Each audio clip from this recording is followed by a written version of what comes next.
Afternoon, we're right now with Dr. Ian Newman, and we are going to start making some questions for our final examination of testing. Yeah. The first question is, in your experience, what is the difference between testing and assessing in the process of teaching? Well, testing is set up by the organizers of the material, and they say you come with a pen, a pencil, and paper, and you're ready to be tested, which means questions. Teaching regular class, I'm old-fashioned. Okay. I like to give material. I like to test the students. Right now we are with Master Kate Newman, and we are going to make the questionnaire now. Well, in testing you need to have a pre-written test that you give to the students, and they have to come as prepared for this test to write answers, and they have to have studied the night before, and so on and so forth. But what's the other one? Assessing. Assessing is different, because assessing is when you are teaching a class, you begin to notice that students have certain problems. So maybe as a group or individually, you try to help them by asking them individually to come to talk to you, or talking to the group and working on the board with problems that the class has. So it's not the same as a test. It's trying to solve the problems that we see that the students have. Okay, which aspect do you consider for assessing and testing your students? Testing is a test in the answer, and it's not personal. It's like a machine. Okay. So I look at the grammar and the sequence of thoughts that go through the student's mind, and that makes up the grade. And about assessing? What? Assessing, when you talk with your students and you give them feedback. Well,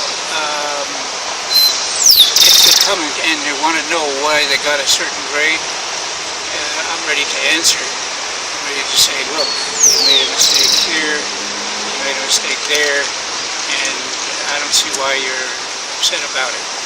Well, for testing the students, I think we always look at the objectives of the course and the material of the course, and we want to make sure that we are testing in order for the students to achieve the objectives of our course, and also the material that we are trying to transfer. We want to make sure that that material is covered.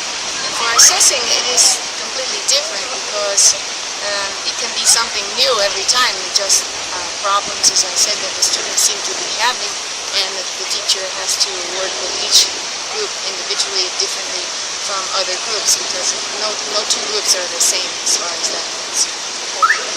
So the next question is, how do you prepare a test, and please be specific in your answer? Well, I think about what I've taught and what they're supposed to have learned, and of course I pick out the most important things out of the whole that reflect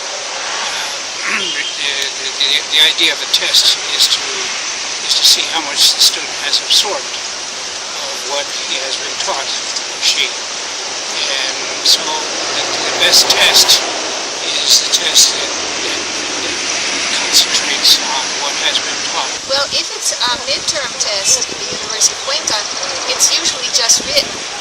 It's going to be a test, and usually I include some vocabulary, some definitions, and also some essays. Now, if it's a final exam, then the testing is not only written, but also oral. They have to come before the tribunal, and they have to show that they know the material orally as well as in a written way. The next one is, what kind of test do you apply for your students? The kind of test where everybody shuts up and sits alone and writes. Usually the kind of test where they have to write something in a creative way to show that they not only know the material, but that they can apply it in a different situation. So it's not just a memorization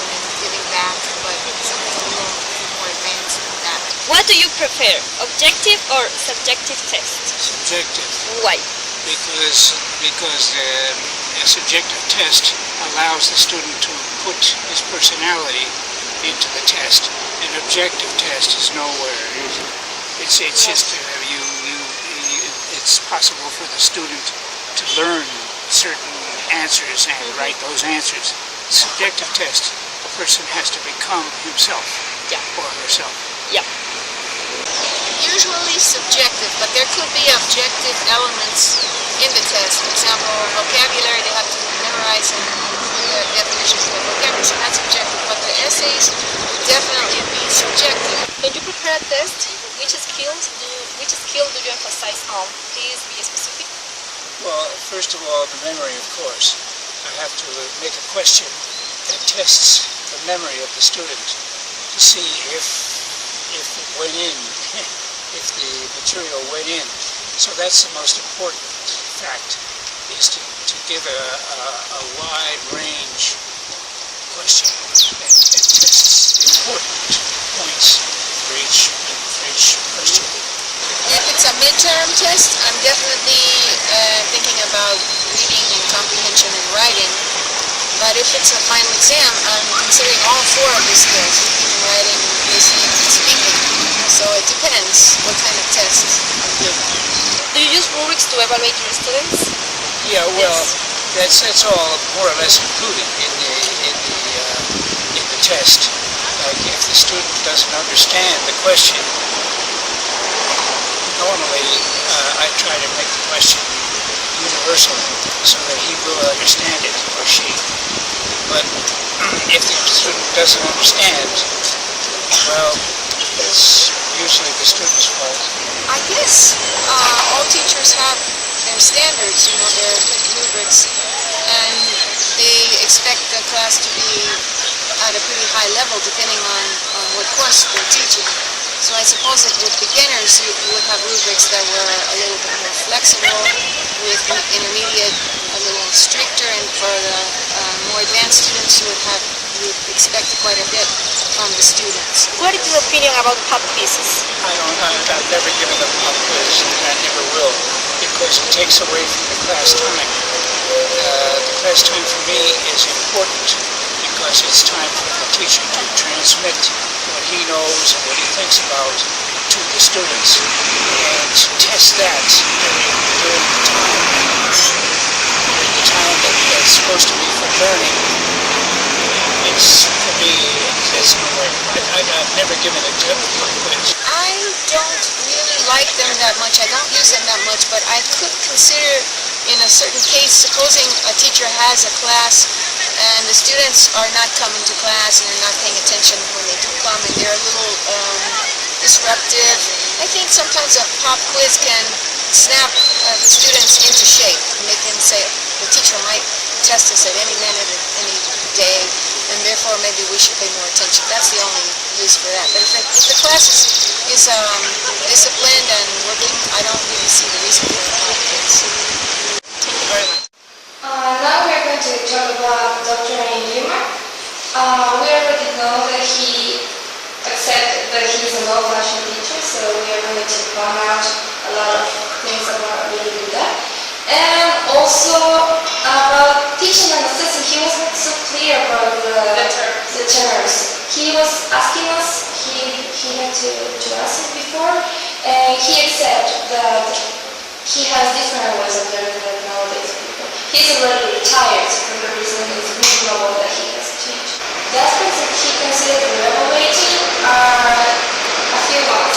He just has memory and things like that. Yeah, and that's right, because as he accepted that he's an old-fashioned teacher, the way he evaluated the students, for example, he said that he wanted the students to be quiet at the moment of the exam or the test, and they only write according to what they know.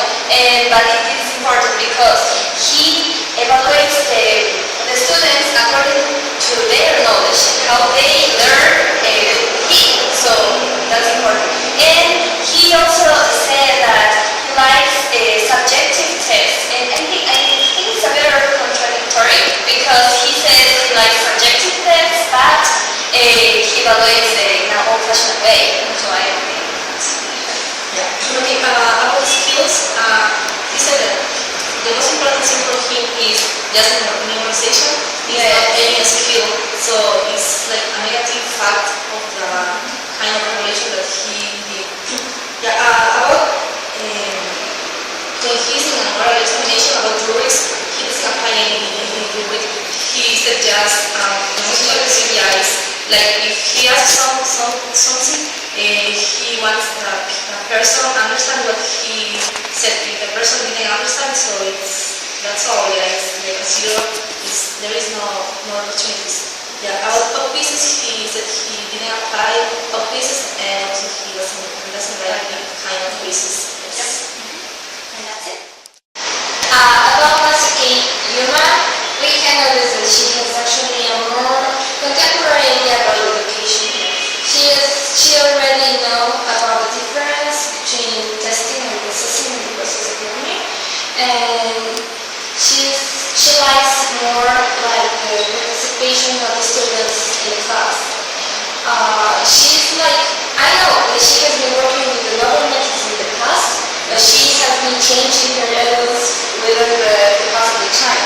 So I think she has a good methodology because she makes a lot of class participations, she makes the students to speak aloud.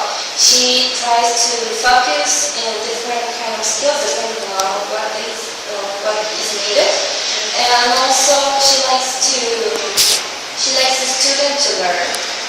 And exactly that's why she focuses, she makes the test depending on the skills she wants to evaluate the students. So it's really helpful even for the students because when she makes a test, which are usually subjective tests, she tries to see the criteria, the parameters that are going to be evaluated. So then she usually makes a combination or a mixture of the subjective and objective tests, and that's why the students try to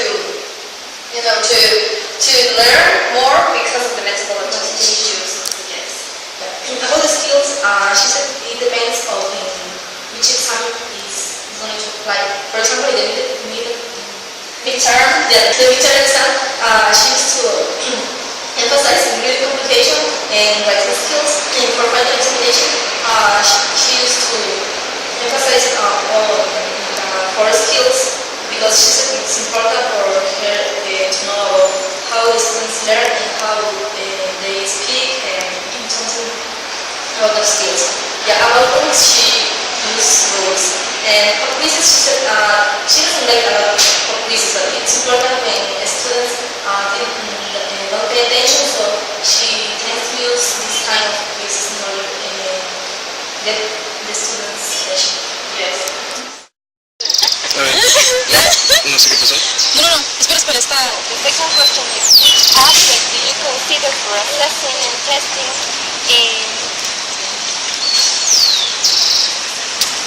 Estoy haciendo la prueba de sonido.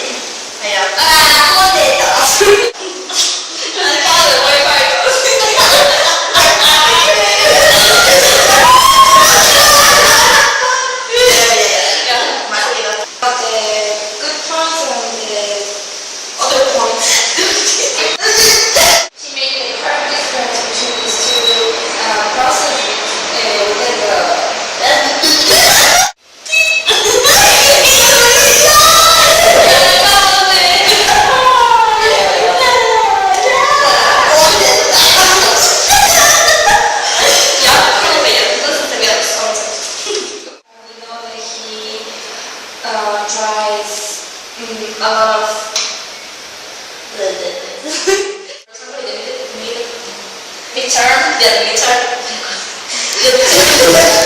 The midterm exam. Yes.